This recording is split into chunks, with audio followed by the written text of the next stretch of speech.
ערב טוב ומבורך, ברשות מוריי ורבותיי. B'siyata d'Ishmaya, on va dédier ce soir les Loup Nishmat, un être très cher. La communauté de francophones de Beit Vegan cette semaine a été frappée par une terrible nouvelle, la disparition du Rav Dan Benichou, qui était un jeune avrer de l'âge de 37 ans. Et, et donc, bien évidemment, il y a une jeune almana avec 5 petits-enfants. Et donc, une situation pas facile du tout. Mais la raison pour laquelle je veux consacrer un shiur, le Mishmato, et le thème, il est inspiré par quelque chose qui m'a beaucoup frappé dans sa personnalité. Et je pense que c'est important d'en parler, parce que nous avons parlé ce soir de la puissance de la Torah qui peut se retrouver chez des hommes. Alors, c'est très intéressant, parce que Rabbi Dan Benichou, c'est pas quelqu'un que je côtoyais tous les jours. C'était pas un copain. C'est pas quelqu'un de très proche. Bon, on se connaissait, une connaissance. Quelquefois, on a discuté quelques phrases, mais voilà, ça s'arrête à ça. Et depuis qu'on a appris quand sa maladie s'est aggravée, et bien plus lorsqu'on a appris sa disparition, j'étais vraiment bouleversé. Bouleversé à tel point que j'appréhendais d'aller rendre visite aux endeuillés, Menachem. Et j'avais raison, parce que quand je suis allé, je me suis complètement décomposé. Et après, je me suis remis en question un petit peu, réfléchir un petit peu pourquoi. C'est pas un proche de la famille. Pourquoi ça m'a. Bon, c'est vrai que le cadre, l'histoire, elle est difficile, elle est compliquée, mais je vais vous dire quelque chose qui est très important et que je l'ai dit à son entourage. Il y a des hommes qui pleurent leurs proches. Pourquoi ils pleurent? Parce que le proche, il accompagnait tout le long de sa vie, parce que il, euh, il accompagnait dans les joies, dans la tristesse, etc., etc. Et maintenant qu'il n'est plus là, ben, il y a un manque. Il y a un manque, il y a un vide. Et donc, c'est pour ça qu'on pleure. La tristesse, elle est le fruit d'un manque et d'un vide. Mais il y a des personnes que la plus grande consolation qu'on peut avoir, c'est lorsque, c'est vrai que physiquement, il y a un vide, mais intérieurement, on le ressent en nous. Et c'est pour ça que je veux parler de ça ce soir, parce que sa présence, sa personnalité, sa grandeur, donc c'était, comme je vous ai dit, c'était un avraire, mais ce n'est pas un avraire ordinaire.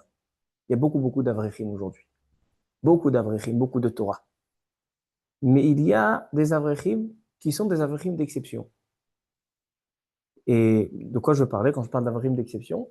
Des avrechim que nous voyons que la Torah les a propulsés. Que ce sont des êtres élevés, raffinés, sanctifiés. Que la Torah les a vraiment transpercés. Ils vibrent, leur présence vibre de Torah. Ce n'est pas quelqu'un de très expressif, pas quelqu'un de très excité, c'est quelqu'un de très calme, de très posé, et pas quelqu'un qui parlait beaucoup. Et c'est justement sa manière, comment il influençait les autres.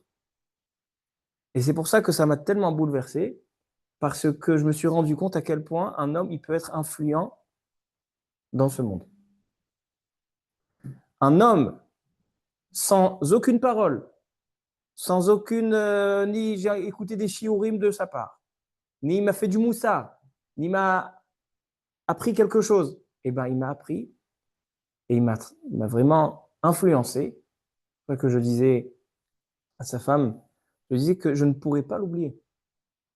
Parce que en réfléchissant avec du recul, j'ai vu à quel point un homme du quartier, je le voyais avec ses enfants, je le voyais en train de les amener le matin à l'école, en voiture, je le voyais faire la fila de Harvit à 10 heures à Minchat Shlomo. Je voyais sa manière, on voyait vraiment une présence divine. On ressentait une présence divine. Un homme de Torah, la puissance de la Torah, c'est que vraiment l'homme n'a pas besoin de parler pour qu'on voie que c'est un récipient de la royauté d'Hachem. C'est une Merkava la Shrina. Et donc, c'est ça, c'est la raison pour laquelle j'aimerais aujourd'hui dédier un shiur, l'Ilui Nishmato, qui va parler de ce thème, un thème si délicat, si fragile, c'est le thème de Tzadik Veralo. Une grande question dans le judaïsme, dans la foi juive, si vraiment Hachem récompense les tzadikim et punit les rechaim, comment nous pouvons comprendre que dans le monde, il y a des tzadikim qui souffrent et des rechaim qui kiffent? Tzadik veralo, racha vetovlo.